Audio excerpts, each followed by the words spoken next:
Welcome to Internally Guided Life, a podcast to help you unlock a life of balance, fulfillment, and joy. I'm Kayla Sweet, and together we are going to have fun and create change from the inside out. I'm so glad you're here. Welcome back, my friends. Today we have a very special episode that I'm personally very excited about. So we're going to be digging into all things self-discovery, healing, and worthiness, which this is very close to my heart because I've been on my own worthiness journey, as many of us in healing spaces have, but it was hard-earned worthiness in my case, very hard-fought, long journey to get here. And I know that I'm not the only one and that there are a lot of people listening right now that really need to hear today's episode. So I'm excited for you to meet our guest. Today we have Catherine Crestani joining us, and she is a leadership coach, an author, a speaker, and she is a host of her own podcast, Willow Healing Matters. So you can always check out her podcast if you like what you hear. And she is so passionate about helping other people connect to their worth and trust their intuition and really heal on a deep level, not just on the surface. And as all of my guests, she has an amazing and very powerful personal story that we're going to dig into as well. So with that, welcome. Thank you, Kayla. It's so exciting to be here. We've had a journey to connect, but we're here now. It's great. Yes, Catherine has shown me that she has a lot of patience as we've tried to navigate this recording time. So all of that healing work, it just shows up over and over again. We get to put it to practice. Oh, I'm glad we're finally here together to have this conversation. That's right. And it's just perfect timing. So it's meant to be when it's meant to be. That's what I say. Yes, 100%. 100%. You guys wouldn't have gotten the best version of me before anyways. But before we get into all of the stuff, I have so many things I want to talk to you about today. But one of the things that really inspired me from our initial connection was just your personal story, your healing journey. And I want to share that with the audience first. So wherever it feels good to start, I know it's a big story. It's a long journey, so you can share as much or as little as feels good for you, but I'm going to open it to you to share with everyone who you are and what brought you here. Sure. So yeah, it definitely has been a journey. So, and it's still unraveling, so I guess the biggest thing was, there's, catalytic moments in your life where someone will just say one thing that really makes you question everything. And for me, I was really unhappy in my first marriage, but I kept putting it down that I need to make him happy. I was doing everything to make everyone, not just my husband at the time, but everyone around me. I was constantly like, I'll be the one that fixes it. I'll be the one to make sure they're happy. And I forgot about myself in the whole equation. And it was when I was driving home one evening with a friend from high school. And I used to make all these cool mixtapes I'm showing my age here, but I used to make CDs and mixtapes for my friends and like download through Napster and all things like that, the Uh-huh. greatest hits and everything, right? And LimeWire. Anyway, and I would put them on CDs and create these really cool music mixes. And I used to be really into music and really like up on the whatever was like the top 40, like that was me. Like I loved music. Anyway, and we were driving home and he was playing to me like these new songs he'd heard because he was actually a producer and and I said, "Oh, I don't know any of those songs." And he's like, "What do you mean you don't know any of these things?" And then he goes, "What even radio station do you listen to?" And I said some rock thing. He goes, "That is not," he goes, "I don't even know who you are anymore." And that one sentence made me go, "I don't know who I am anymore either." And Mm. it caused me to go on this inner journey of really unpacking what was going on in my life. And, I was so unhappy and I realized that, I was actually depressed. Like I was, crying in the shower. I was hiding it from everyone and everyone would keep telling me what a perfect life I had. And I really didn't have a perfect life. On the inside, I was dying. So it was through this kind of like all these events started to spiral from that, like I almost had an affair, because I was just so numb to life. I was so disconnected from everything. And when people say, I don't know how people can have an affair or cheat, I fully understand, because when you're numb, all you want is for someone to see you and someone to truly go, hey, I can see that you're beautiful and that, you're perfect the way you are. You don't need to change. So I fully understand where people come from that perspective. And, for someone that I value honesty and integrity, so to be in that situation where I was fully considering this, it was showed you how detached from myself I actually was and how much I wasn't happy.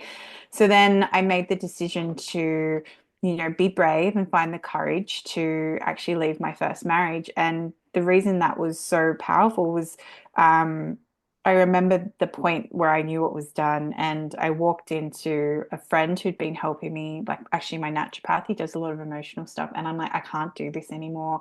And he said, I'm too close. You need to go see somebody. He's a counselor I really recommend. And I was like, okay. And I walked into this counselor, and this is something so important for all your listeners to think about.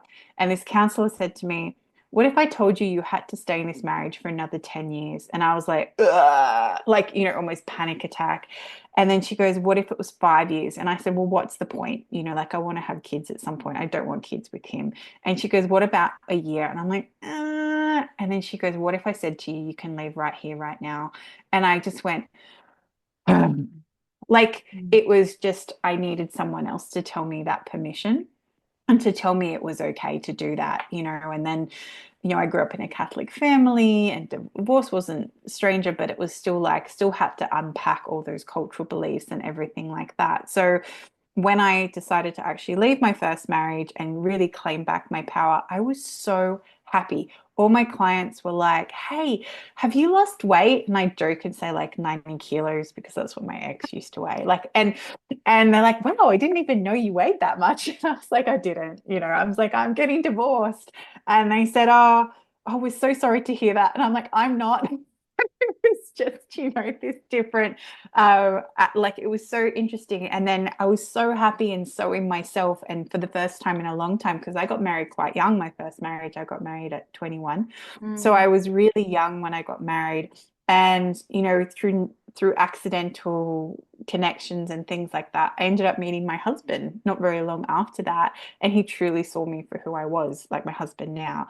And he still challenges me and things, but he was never, my happiness wasn't conditional on his happiness. My happiness came from me, and through that, then it's so funny because then once your personal life's okay, then you notice cracks in your work relationship. So then my business partnership fell apart and it needed to fall apart, and I called that my crazy divorce, whereas my personal divorce was quite smooth, but my business divorce was quite crazy.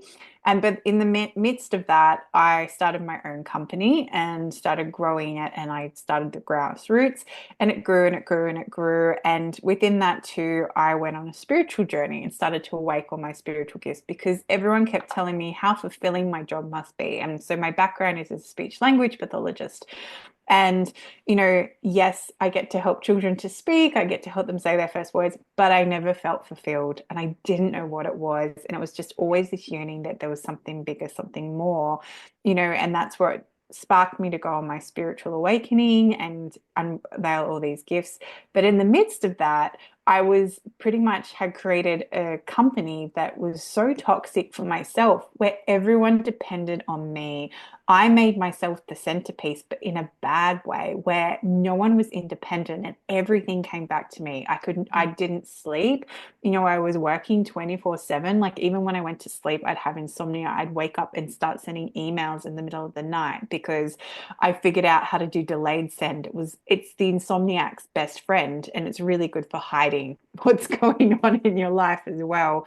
But at the same time, I was suffering from chronic stress, adrenal fatigue, panic attacks, anxiety. I would like have moments where I just couldn't breathe with that panic. And I never took a day off. I never was sick. If I was sick, I kept working. I never stopped. So my body was basically heading for an autoimmune disease because it never got a chance to stop and rest. So it was in like hyper stress mode all the time. Mm. And it finally went, enough is enough. And my husband said, you need to sell the company. And he's very good with these things. But I was like, nope, I hadn't come to terms with that yet because it was my baby. Yeah. Like if anyone's grown a company, they're like your little baby. And it was so dependent on me like a little baby. It never grew up and got to walk on its own legs. So then part of my spiritual journey was happening at that same time. And I had staff start to leave in droves of three, right? There was no bad things happen in three. Well, I had staff leaving in three. And in Australia, it's really hard to find good allied health staff. And I was like, what's going on? And these staff left, and I'm there trying to pull back and recover my health and, pull back and step back. And then I have three staff leave, and I'm like, how can I cover this? This is impossible. So I was on the ground, rocking, just like, oh. And my guides are like, it's okay, you can get back up. And my husband and my son are like, my son's like this on my face. And he's like, it's okay, mommy. And I'm like, I just don't want to do this anymore. And then I was like, no, I actually need to sell the company. And I remember I was meditating with it and I was like, hey, guides, because I have like a team, right? And I'm like, I need to sell the company. And they're there going, like, you got there You finally finally. Well realized. done. Yes. And then I had another three staff leave about a month or two later. And I was like, no, still devastated, but not as devastated. And then a month later, I had another three staff leave.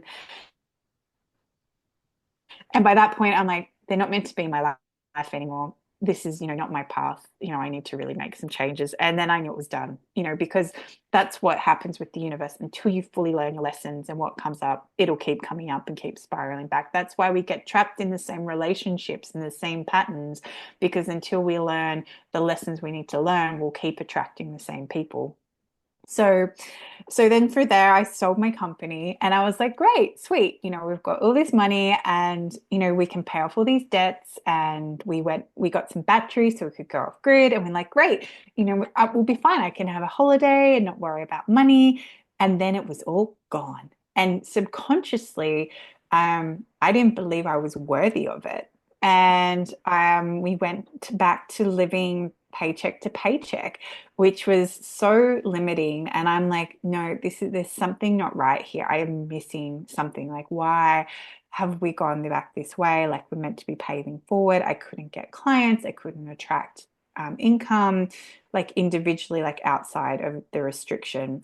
And so then I started journeying to myself and I was so savvy. I did so much free stuff. I was really like, yep, this is free. I'll just sign up for so much free stuff. And I'm so glad I did because one of those people I signed up for free stuff for was my coach now. And so the universe, this is purely the universe delivering me things. I kept meeting with these people and they're like, oh, the investment is like $50,000. And I'm like, what? And or, oh, here's a loan company, you can get a loan to pay me to like, it's just like, wait a minute, like this isn't right. Like I'm telling you, I'm living week to week. I barely have enough money for groceries. And you're sitting here telling me I have to somehow come up with $50,000 to pay you to coach me. Anyway, and I'm not disvaluing that because I understand that that's a value thing that people can build up to. But for someone that was living on free things, like that wasn't going to work. Right. So anyway, then I met my coach and I really want to do an astrology reading with him because he was an astrologer and how he explained it. I don't know if anyone's done astrology readings that listens. Sometimes people explain it and I'm like, I get lost in the terminology and they're like, you're fine, you can understand it. And I'm like, no, I'm still stuck on the word conjunct, retrograde, and whatever. Like, what? I don't understand what you're saying, but he would put it in people's terms. So I had a free one with him. And then my life got turned upside down even more because we found out my husband was going through some health things. So our priority was any extra money we had was to put back into his health to help him recover. And so finally, this client, this beautiful client, just out of nowhere, just dumped this money in my account, like just paid me for just being me, which was so nice. If you're going through a work thing, it's so nice to be acknowledged like that. Not that it comes down to money, but it is nice to have that just gifted to you. And I went, oh my gosh, this money I wasn't expecting. I'm using this on myself and I'm having this astrology reading. Anyway, so then it was really powerful. And then I was like, God, I really want to work with this man, but I can't afford his current program. So he relaunched another program and he had this free masterclass in the middle of the night. So I got up, I think I was telling you this. I set my alarm. I got up at 11 o'clock at night because I go to bed at 8:30, 9 o'clock. And um, and I sat through it. And at the end, he's like, hey, here's this offer to work with me for 3 months, and it was in Malaysian ringgit. And I converted it. And when I converted it, I was like, oh, that's the amount of money we have in our bank account. I was like, I can afford that. And I signed up. And then I went into the worst story again, like, oh my gosh, is my husband going to freak out? I just spent our last bit of money on this coaching, blah, blah, blah, blah, blah. And I went to bed. And he woke up. He goes, how was your thing? And I said, oh my gosh. I said, I signed up. And I was telling him, but I didn't tell him I signed up. He goes, I hope you signed up. And I'm like, I did. Thank you. And from there, he really showed me how to tap back into my self-worth and really trusting that inner guidance and that intuition. And then from there, I started attracting money from random places. Like I got clients, like, and we just shifted into this alignment and into this new, um, I guess this new timeline where it wasn't all about, hey, can we afford that or not? It's like, actually, no, do I want that? Do I want it from an inner thing? And is it going to help me grow rather than weighing it up, or can we afford it and can we make it? So anyone that's going through that story, I fully understand. But when you can find a way to get someone to help you out of it, whatever it might be showing up for free things, it might be, upskilling yourself, whatever way you can be the change that you want in your life. And that was the biggest message that still comes through because even now, I'm just following a whim to sell our house so we can move closer to the beach. So it's just like, just trusting what comes through. Yeah, it just goes and goes forever, right? There's always a new opportunity to practice what trust looks like, within the larger picture, but the self-trust is sometimes the hardest part. Exactly. And learning to trust yourself, it's such a important thing, but also learning to trust the universe because sometimes there's good we cannot see. And that's something I often teach people is, saying thank you for the good I cannot see. Because Mm. when you get to the other side and you look back, you understand why. For example, when we were moving into this house we're in at the moment, it took us 4.5 years from the time we bought the land to build our house. And we had so many things come up that we even questioned why we were coming here. But then when I got to the other side, I went, hang on, if we didn't stay up and then rent in the area we were in, I wouldn't have been able to go deal with these things with work. I wouldn't have been able to do this. I wouldn't have been able to do that, and we would have had to live through the fear. We had really big bushfires here in Australia. And we missed out on all that because we weren't living where our house wasn't built by that point. So we didn't even care. So it was like all these things that were in alignment to allow us to get when we got here, we were a lot more grateful, and even the day we moved in, I feel to share this story, but the day we moved in, it was pouring rain, but the removalist truck shows up at our rental that we were leaving and it was raining everywhere but at the rental, right? And I was like, wow, this is amazing. And then they're like, it's pouring rain the whole way down to where we live now. And it's probably about 40, 50 minutes away. And then everywhere's pouring down rain except for the time that they were here unpacking. It was like not raining. They even the drivers were like, this doesn't make sense. It's raining everywhere. Why is it not raining here? And I was like, thank you, Spirit. Finally got a break. It. But to me, it was like, okay, they want us to be here. Like it Yeah. was just such a nice sign from the universe of like, yeah, all right, we're meant to be here. We're meant to be moving in, and they're just giving us a helping hand. And sometimes it's funny because I work a lot with elements. And I had to walk to the car one day and it was pouring rain and I had all this stuff in my hands and I was like, hey guys, can you give me a break? And I swear it was raining everywhere around me, but not a drop got on me. And I got into the car and I was so dry and I was like, Thank you. Yes. Really appreciate it. You know, and there was nothing, all I did was ask. You know? Yeah. Yeah, those little synchronicities or sometimes big synchronicities that just indicate that we're moving in the direction we're meant to, or we're where we need to be in the time we need to be there. And I love the gratitude for the good that you can't see yet, because it can be hard, I think, when you're in the middle of the rough parts, the really hard parts where everything feels like it's falling apart, to be grateful for the lesson or the gift or the magic that is going to come from that. And you really do have to tap into like a deeper faith and trust that it isn't for nothing, and that, there is something unseen going on, and you just have to hang in there, you know?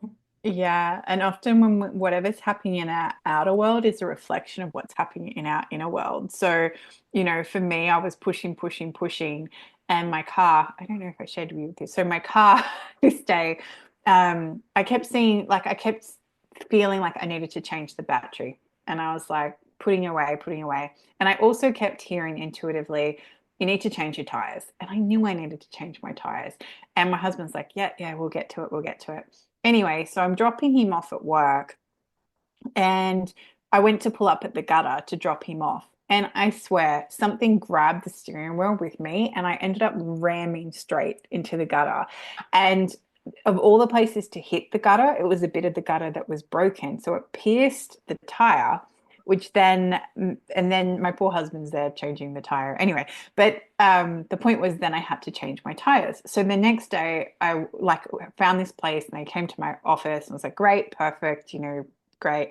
Anyway, and that was so nice. And they changed my tires. And then, but in saying that, Spirit was really nice too, because we went from, it was just as we shifted out of living week to week. So we actually had money to buy new tires. So I was really grateful at that point too.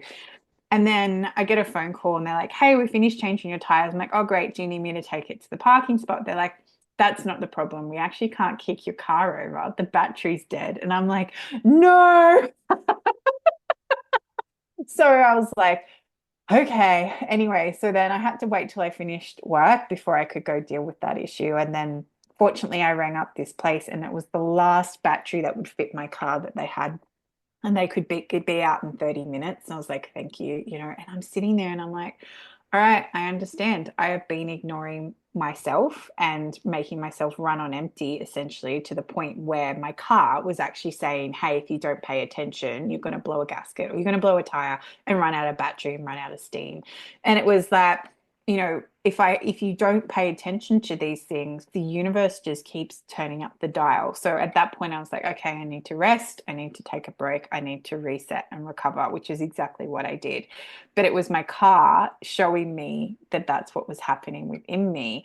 And the more we ignore those things, but the bigger the signs get. So this has also happened to me with my toe. So I was there's so many things. I had a sore big toe. My big left toe was really sore. And my husband gives like, he works in massage and stuff. So he's like, kept cracking it for me. I was like, oh, it still really hurts. I don't know what this is. And I know better, but I was not thinking maybe I should look up what my toe's trying to tell me. So if anyone's curious, right, if you have this niggling ache all the time, just Google's your best friend. Just search spiritual meaning of sore big toe, right? Can be really specific, sore big left toe, and it will come up and tell you what's happening. Anyway, so I was ignoring it. And then I was walking outside and we have wood chip everywhere. And this bit of wood chip went through my very thick flip flop and it pierced my toe, that same big toe. Again, I thought, wow, that's really weird that that happened. You know, ignore, ignore, ignore. And then I was in Kmart. I don't know what the equivalent is over there. Anyway, like, and we were, I guess, like a Walmart, but smaller. And I was buying these shelves for my healing space. And I was like, I really want these shelves. Like, I just want to honor that. And I put the shelves on top of this basket and I'm like, I think it's going to flip. But before I could honor that, it did flip and it landed on my big toe and it broke it. Oh So no. I'm there in the middle of Kmart going, I'm not going to pass out. I'm not going to pass out. I'm not going to pass out. I'm not going to pass out. I hobbled to the checkout and still got these shells because I really wanted them. And I got in the car and I looked down at my foot and I was like, oh my goodness. And I started doing all my healing stuff on it. But then I went, oh my gosh, I have been ignoring my big toe. Like, to the point that, and that's what happens. Like, if you keep ignoring things, it goes into tragedy, and the universe just keeps dialing it up, dialing it up, dialing it up. So, anyway, so I did, once I figured that out, I did all my healing stuff. I put like comfrey on it, which is like a really cool herb. And then I messaged a friend. I said, hey, something's going off my big toe. I felt to message you, like trusting that this is what I've got coming through. Have you got something more? And she's like, yeah, actually, this is the extra bits. I'm like, thank you. That makes so much sense. I really do need to pay attention to that. So, that's what the universe will do if you keep ignoring things. So if you ignore your emotions, it turns into pain in your body, or it can be like illnesses and things like that. And if you keep ignoring that, then it goes to tragedy state, because that's what it keeps doing. Like, the more you suppress things, the more you ignore things, the more the universe will just keep turning up the dial to the point where it's like, hey, you really got to pay attention to this now.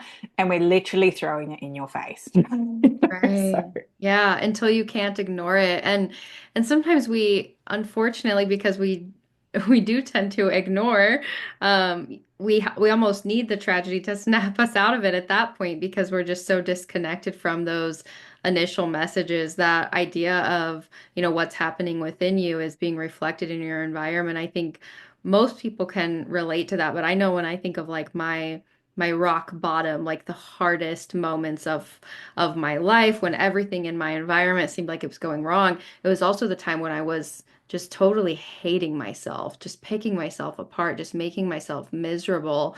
And so it was, yeah, like my environment was reflecting this lack of worthiness that I felt within. And so because I didn't think I deserved anything and I was being awful to myself, my circumstances reflected that very much so, and to the point that I knew I couldn't live that way anymore.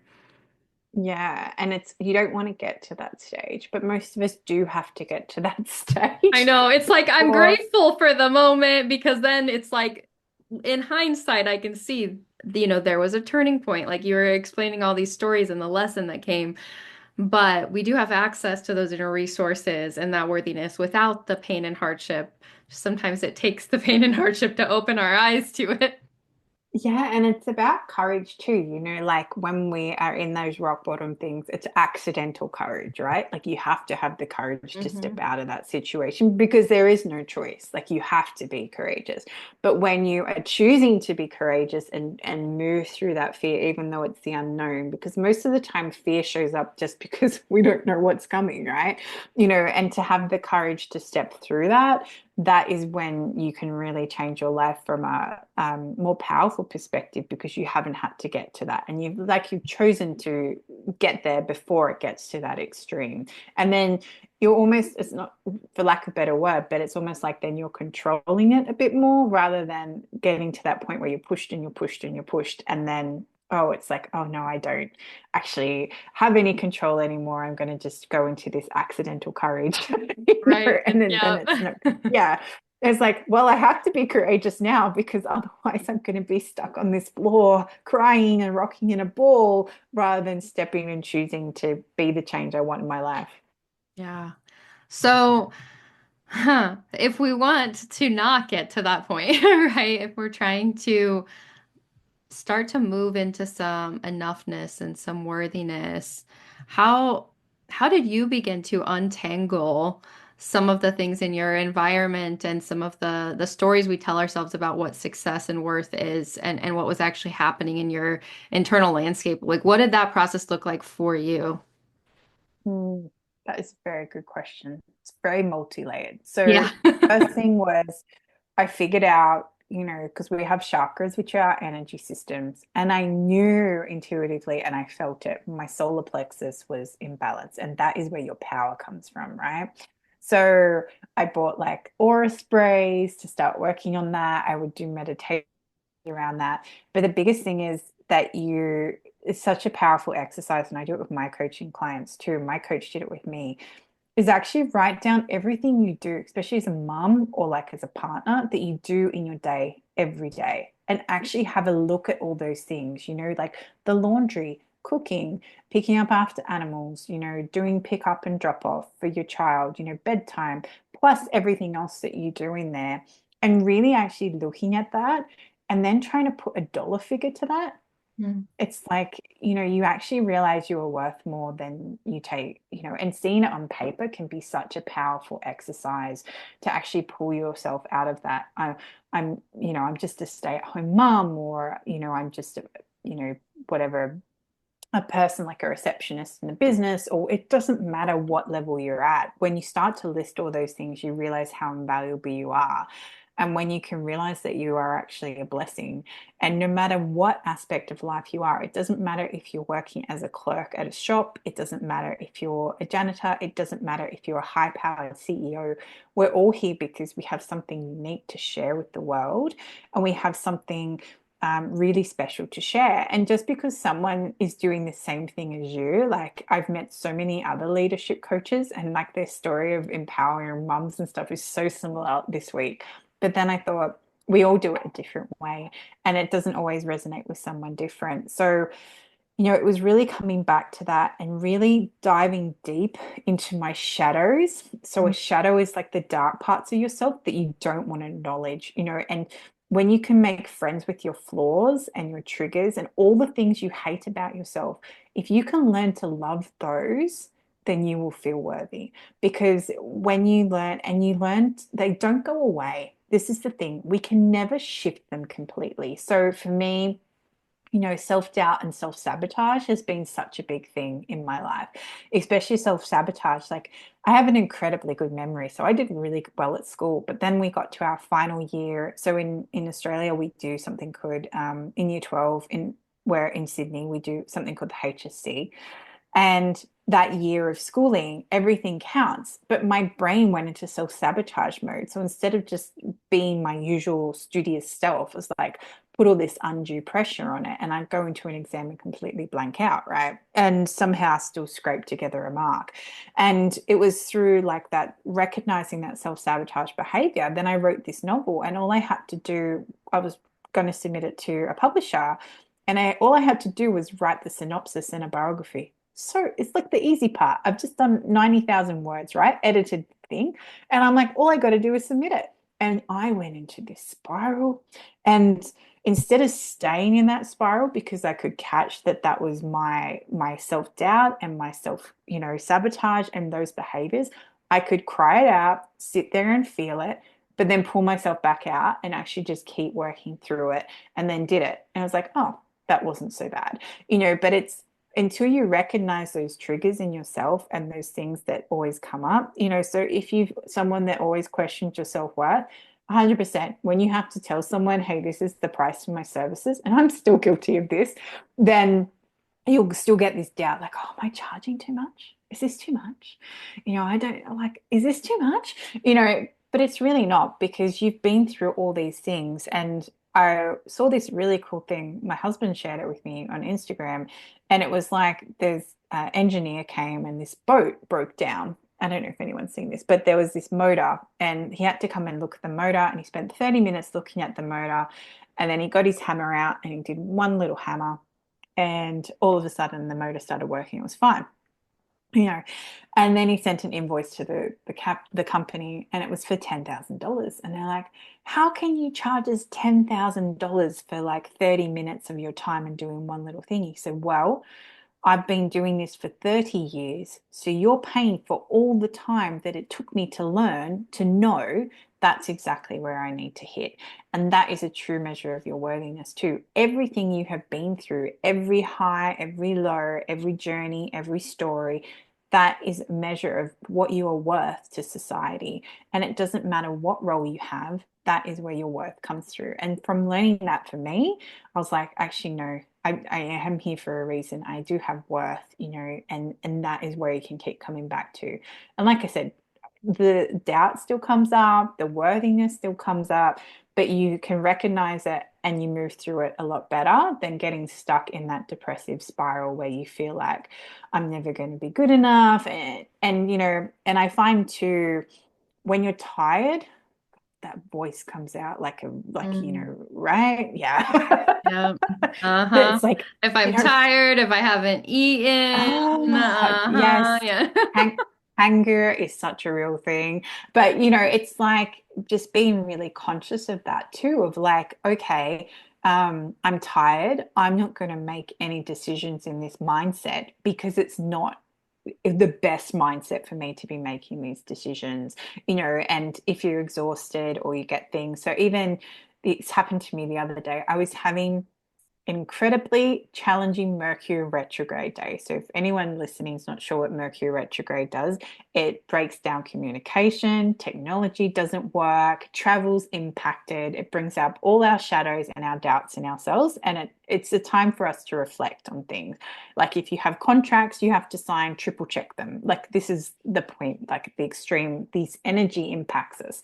So I was driving to work and I'd consciously left early because I was aware there'd been more traffic than usual lately. But then I didn't predict the bumper to bumper situation on one of the main roads. So then instead of being 5 minutes early, I was 5 minutes late. And then I go into the office and all of our stuff's online and the internet is not working. And I was like, oh, great. I have clients on the internet today that I need to connect with. How's this going to work? So then I went out onto the balcony and I'm there with like my iPad, and there's no reception in our building. I should highlight this. So I'm there, like, trying to hotspot it and connect with these clients. And I just kept like, nope, this isn't going to get me down. I'm going to keep showing up. I'm going to keep showing up.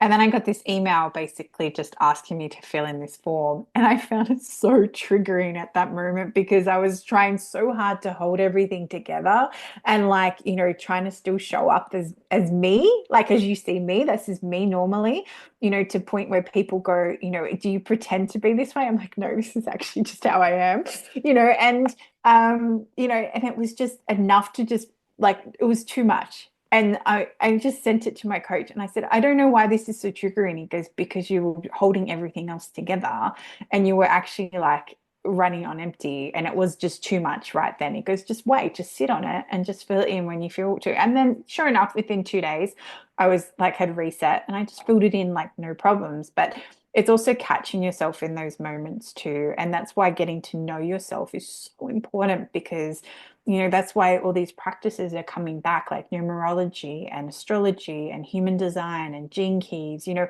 all these things to know yourself, because the more you can know yourself and trust what's true for you, and instead of what's that, that annoying little voice in your head, which is not very helpful, the more you know that about yourself, the more you can make decisions from an inner wisdom place rather than a reactive, I'm not good enough space. Yeah. Yeah, there's so much good stuff there. I'm glad you mentioned trying to circle back to a few of the things that I was really intrigued by, but you mentioned shadow work, and that is something that I've am personally a very big advocate of, a big part of my own journey. And we actually just did an episode on the show on shadow work. So I think that that's perfect timing to just have that reaffirmation of how powerful that piece of it is, because you're right, it's the the ability to love even the parts of yourself that you've rejected or you've learned weren't good or didn't fit society's standards of how you're supposed to be, or how these other people in your life have told you you were supposed to show up. We just siphon off all of these parts of ourselves through this lifelong process, and you end up not feeling whole. So to spend some time there is so powerful, to get to that place of knowing yourself, knowing your triggers, knowing your patterns, and then no matter how much work you've done, you're still gonna have those days where you're tested and the littlest thing sets you off. And I know my husband always loves to be like, "You coach people through this. Why are you having this kind of a day?" I'm like, "Because I'm still human. Like I didn't get enough That's sleep last right. night." That's right. And I guess it's like a great lesson. What you said, Kayla, is like having the grace and compassion with yourself to realize. And that's why the more you know yourself and the more you can befriend those shadows and the more you know your triggers and your flaws, the less reactive you become as well. And you almost stop yourself and you breathe rather than just, we're so conditioned to always be right. right? Like it's like Hmm. we always have to be right. So this like ego in us that pushes us to want to argue and say, well, I'm right, blah blah blah. But when Uh-huh. we actually stop and breathe and go, what is this teaching me? And have that moment, then you're going to come from a completely different space than actually reacting. And that's when you can have really powerful conversations with people because you're not just reacting to what they say, you're actually listening to what's happening underneath. We're so good at putting masks on, we're so good at hiding who we are. Like you said, we're so good at pretending that society norms fit us when we're not meant to be put in boxes. We are infinite and expansive beings. We're made of stardust. We're all connected, and it's just, really remembering that and coming back to that, oh, actually, I am part of a divine creation. So whatever. Yeah. Well, and when you're connected with that level of depth and soulfulness in your life, I think too, you can also see like the divine comedy of it all. And sometimes you catch yourself in those moments, and I'll just start laughing in the middle of like a grown-up temper tantrum. Because one second I'm having a meltdown, and the next second I'm realizing how hilarious this is because I just need a snack. You know? Yeah, and humor is such a powerful thing. Like human humor is like it raises your energy straight away. If you can find the humor in the situation, and sometimes if you're dealing with someone that's quite narcissistic, or if you laugh or don't give in to them and don't react to them, you actually take away all their power Mm. because they are looking for a reaction in you to keep feeding their belief system. And when you choose not to react, that can sometimes be the most powerful thing you can do. And I remember reading this thing recently, and this guy was in a boardroom, and they go, "What happens if someone disrespects you?" He said, "I do nothing." And they're like, "What do you mean?" He goes, "I just stare at them silently." And then he goes, and within 10 seconds, nearly every time, they will be the ones who are backpedaling and taking back what they said. He Mm. goes, because once you're in your own authority and once you're in your own power, no one else can bring you down and no one else can trigger you. Mm. That's such a powerful leadership lesson too of what it means to really stand in your authority. And it doesn't necessarily mean being loud or asserting yourself. It's just being with yourself and with the moment, and being present and being intentional and being in alignment. 100%. And, you know, it's amazing too, like from working with children for nearly, I don't know, 16, 17 years. I don't even know how long we've been working with children, but, I never yell. And if I do raise my voice, they know that it's not okay because they actually respect the quiet authority over the yelling. And the most powerful teacher I've ever saw, he worked in like a support unit, so with children with disabilities and things like that. And he was the most quietest person. Like you would not pick him. But when he got angry, I was scared because it was just so polar of what he was. And usually it was a really, like, it would be a massive safety concern as to why he was getting angry. Like it really needed to be really quick. But apart from that, he was the most gentle and quiet person. And from him, I learned that's that quiet authority, right? That's that leadership going forward and just standing in your own presence, knowing what you're doing and how you're in your power, rather than always feeling like you have to defend and react to everybody around you and accepting, hey, that's their crap. That's not mine. And they can, the funniest thing someone said to me was like, I said, you can have that projection back. You can have that back. That's not for me. Thank Uh-huh. you very much. Yeah. I love that. Yeah.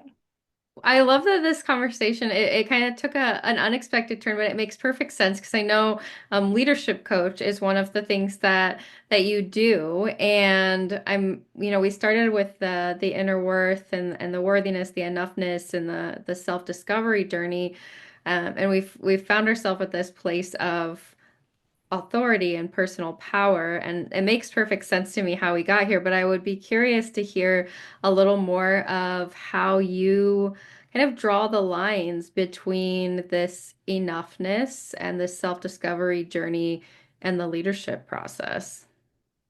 I guess the biggest thing that I've learned from my coach, but also through my own journey, is being really clear with your standards for yourself and what you expect of other people, and how that drills down to values. So your values, might be honesty, it might be authenticity, it might be confidence, whatever it might be.